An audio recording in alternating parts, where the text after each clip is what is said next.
Hello everyone, চ্যানেলে আর একটা নতুন ভিডিওতে আপনাদের সকলকে জানাই স্বাগতম।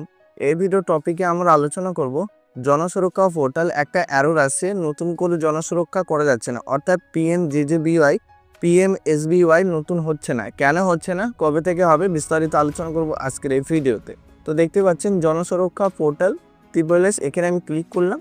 ক্লিক করার পর এখানে আধার নাম্বার দেওয়ার পর পিএমএসবিওয়াই সিলেক্ট করে এখানে ফিঙ্গারপ্রিন্ট নিয়ে নিচ্ছি কাস্টমারের। ফিঙ্গারপ্রিন্ট নেওয়ার পর আপনাদের সামনে পুরো তথ্য এখানে চলে আসবে, কাস্টমারের ডিটেলস চলে আসবে, কিন্তু সব কিছু আসার পরে লাস্টে সাবমিট নিচ্ছে না।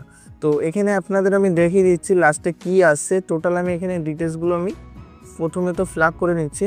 সব কিছু দেওয়ার পর যখন সাবমিটে ক্লিক করছি তো দেখতে পাচ্ছেন এখানে একটা অ্যারো শো হচ্ছে, নিউ এনভায়রনমেন্ট টেম্পোরারি ডিজেবল কেন রয়েছে? এর ডিজেবল হওয়ার কারণ হচ্ছে এই যে পিএমএসবিওয়াই বা পিএমজেজেবিওয়াই এই যে পলিসিগুলো রয়েছে, এগুলো একটা নির্দিষ্ট সময়ে রিনিউয়াল হয়।